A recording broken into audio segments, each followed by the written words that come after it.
देखिए आप लोगों को जो आज वास्तविक संख्या के इंपॉर्टेंट क्वेश्चंस बता रहे हैं, तो इसमें से देखिए ये आपका 5 मार्क्स का आ सकता है। तो इसमें से आप देखिए दर्शाइए कि प्रत्येक धनात्मक संपूर्णांक 4q है, 4q+2 के रूप में होता है, जहाँ क्यू पूर्णांक है। ये देखिए 2020 में ऐसा क्वेश्चन आया था।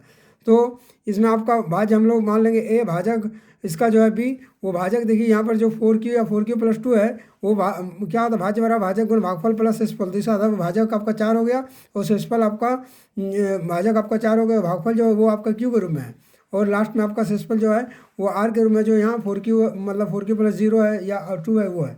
तो इस तरह से हम लोग पहले यूक्लिड विभाजन एल्गोरिथम का प्रयोग करेंगे। ए बराबर 4q+r उसी फॉर्म में लिख देंगे, भाज्य बराबर भाजक गुण भागफल प्लस शेषफल, जहाँ आर जो होता है शेषफल जो है वो आपका 0 से कम या बराबर होगा, पर आपका ये 4 से छोटा होगा। इसका मतलब आर का मान आपको 0 से लेकर 3 तक लेंगे, क्योंकि 4 से छोटा है। इस तरह से आपको आर का मान रखेंगे ए बराबर 4q+r में। तो पहले जब रखेंगे तो यहाँ पर आर का मान जब 0 रखेंगे तो 4q होगा, इसी तरह जब 1 रखेंगे तो 4q+1 होगा, जब 2 रखेंगे 4q+2 होगा, 4q+3 होगा। तो यहाँ ध्यान रखना, जब 0 और 2 होगा तो वो संपूर्णांक होगा, और जो 1 और 3 होगा तो वो भी संपूर्णांक होगा, यानी कि वो 2 से भाज्य नहीं होगा। तो इस तरह से हमारा ये धनात्मक संपूर्णांक है 4q और 4q+2 के रूप में होता है।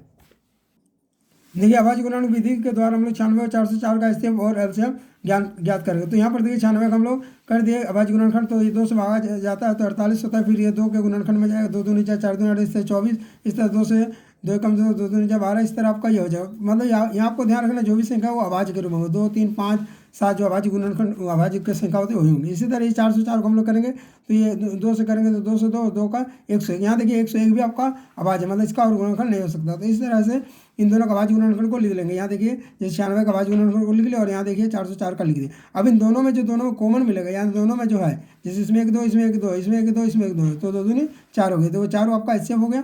और एलसीएम में जो आपका कॉमन है वो तो लिखाएगा ही, एक बार करके लिखाएगा। दोनों में 2 है तो 1 2 जैसे मतलब आप एचसीएफ का लिखो वो, इसीलिए दोनों घेर दे, दोनों में से एक ही लिखा है। फिर बचा जो 3 2 और 3, इसको 2 2 2 और 1 3 और 101, और इसको सबको गुना करेंगे तो आपका 96 आ जाएगा। इसको देखिए सबको गुना कर देता है तो यहाँ आपका 96 आ जाएगा। ठीक है, ठीक है। अब इसी सवाल को मान लीजिए ऐसे दे देता है कि आपका गुणनफल के रूप में और एचसीएफ एलसीएम में से कोई एक दे देता है, या 2 गुणनफल में कोई एक मान देता है, तो इसको आप लोग इस फॉर्मूला के मुताबिक इसको मतलब आप कर सकते हैं। इस तरह भी मैं भी पूछ सकता है, तो इसको भी आप लोग ध्यान रखिए। देखिए इस क्वेश्चन को देखिए 2013 में आया था। यूक्लिड विभाजन एल्गोरिथम का प्रयोग करके हम लोग ये जो आपका संख्या 4052 और 12576 का एचसीएफ निकालेंगे। तो इसमें हम लोग देखेंगे कौन संख्या बड़ी है, तो 12576 4052 से बड़ी है, जो बड़ा है उसके आधार पर उसको छोटा जो है छोटा भागा दे देंगे। तो यहाँ पर देखिए पहले 4052 को हम लोग 12576 को इसको भागा लगाते हैं, तो 3 का पाँच हो जाता है 12156। इस तरह इसका घटाव करेंगे तो 420 आएगा। फिर इस संख्या को उतारेंगे 4052, तो ये 9 हो गया। फिर इसका 9 से जब भागा चला तो ये आपका आगे 3 है 780, 272, फिर 420। इस तरह ये कन्वर्स चलाते रहेंगे, कंटिन्यू इसको करेंगे, और लास्ट में आपका एक जगह पूरा मिलेगा ही, जो आप लोग जैसे आप लोग मतलब उसका एचसीएफ करते हैं भाग विधि द्वारा, उससे कर लेंगे।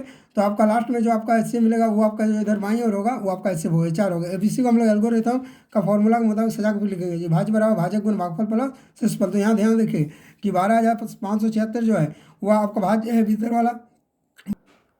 तो ये देखिए जो आपका भाज्य 12576 ये बराबर हम लोग क्या लिखेंगे 4052 गुना 3, यानी भाजक गुना भागफल और जोड़ इसका शेषफल, तो शेषफल नीचे वाला हो गया 420। अब देखिए फिर यही जो आपका निकला जो 4052 है, अब ये आपका हो गया भाज्य, तो भाज्य बराबर फिर भाजक 420 गुना 9 जोड़ फिर आपका जो शेषफल आया 272, इसको लिखेंगे। फिर ये जो है 420 ये भाज्य होगा। इस तरह से आपको कंटिन्यू लिखते चलना है।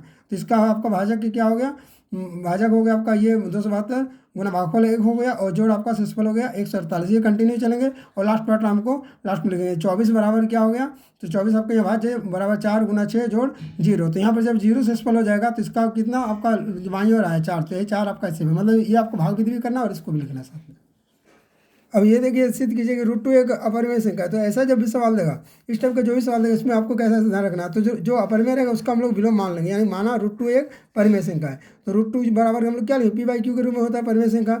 यहाँ पर हम लोग ये ध्यान रखना है जो q होता है वो 0 के समान है, और यहाँ पर जो आपका लिखा गया है कि ये p और q जो है वो असहभाज्य पूर्णांक है। ये p और q है, p और q आपका सहभाज्य पूर्णांक है। सहभाज्य मतलब क्या है कि वो दोनों जो है ऐसा कोई दो संख्या जैसे मान लीजिए 2 और 3 है, दोनों अभाज्य, और वो दोनों अभाज्य का सिर्फ एक ही गुणनखंड होता है, तो ऐसे अभाज्य संख्याएँ हैं। ये लाइन को आपको मतलब याद रखना, पी और क्यू सहभाज्य पूर्णांक। अब देखिए दोनों और वर्क करेंगे तो रूट 2 का स्क्वायर बराबर पी बाई क्यू का स्क्वायर, तो वर्क करेंगे तो रूट 2 खत्म हो जाएगा और P square by Q square होगा। अब इसको गुणनखंड में रूप में भेज देंगे तो आपका पी स्क्वायर हो जाएगा 2 क्यू स्क्वायर। इसका मतलब आपका क्यू स्क्वायर बराबर लिख सकते हैं पी स्क्वायर बटा 2। इससे क्या साबित हुआ कि पी स्क्वायर जो है 2 से भागा होगा, और जब ये भागा होगा तो इसका जो वर्ग मतलब वर्गमूल होगा पी, वो भी 2 से भागा होगा। अब हम लोग फिर क्या करेंगे, ये पी बराबर 2 गुना कुछ एक अंक होगा, यानी कि हम लोग यहाँ पर आर माने तो पी बराबर 2 आर, इस मॉडल से आपको करना है। फिर इसका वर्क करना है, फिर आपको इसको पी स्क्वायर बराबर 4 आर स्क्वायर लिखेंगे। अब देखिए समीकरण 1 और 2 से दोनों और देखिए पी स्क्वायर मिला है, तो पी स्क्वायर को आपको हटा देना है, इसीलिए लिखेंगे 2 क्यू स्क्वायर बराबर 4 आर स्क्वायर। इसको लिख देंगे इस तरह, क्यू स्क्वायर बराबर 4 आर स्क्वायर बाई 2 लिखेंगे तो आपका क्यू स्क्वायर बराबर 4 आर स्क्वायर 2 आर स्क्वायर हो जाएगा, आर स्क्वायर बराबर क्यू स्क्वायर बाई 2 होगा।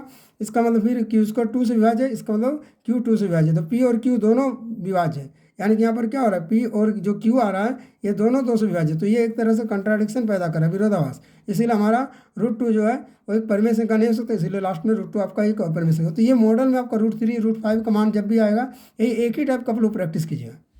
अब इस बार देखिए ये आपका मॉडल को सिद्ध कीजिए। ये आपका मॉडल क्वेश्चन में आपका दिया हुआ है कि सिद्ध कीजिए कि 3 + 4 रूट 5 एक अपरिमेय संख्या है। तो इसमें हम लोग मान लेंगे कि 3 + 4 रूट 5 जो है वो एक परिमेय संख्या है, मतलब उसका अपोजिट मान लेना है, उल्टा मान लेना। और इतना बार फिर वही पी बाई क्यू जैसे हम लोग पिछला क्वेश्चन में किए, और पी और क्यू सहभाज्य पूर्णांक उसी तरह लाइन को लिखना, और क्यू नॉट इक्वल टू 0 है। अब देखिए इसमें हम लोग जो मान है ये 3 है, जो मतलब पूरा रूप में रहेगा उसको इधर ले जाएंगे, तो इसको ले गए, और जो रूट वाला चीज़ रहेगा उसको आपको याद रखना है, उसको आपको अलग रख देना है। तो इस तरीके से पहले इसको लेके सिंप्लीफाई कर दिए तो हो गया पी माइनस 3 बाई क्यू हो गया। अब ये देखिए आपका 4 ये गुना में तो भागा में लगे, तो हो गया पी माइनस 3 बाई 4 क्यू। अब देखिए पी क्यू 3 और 4 ये सभी पूर्णांक है, और जब पूर्णांक विभाजित होगा मतलब ये एक परिमेय संख्या है, तो ये परिमेय संख्या है, इसका मतलब रूट 5 भी एक परिमेय संख्या है, तो ये भी विरोधाभास हो गया, क्योंकि हम लोग तो जो रूट 5 है वो अपरिमेय है, और अपरिमेय के साथ जब आपका कोई परिमेय का जोड़ या घटाव होता है तो वो अपरिमेय होता है, इसीलिए 3 + 4 रूट 5 एक अपरिमेय संख्या।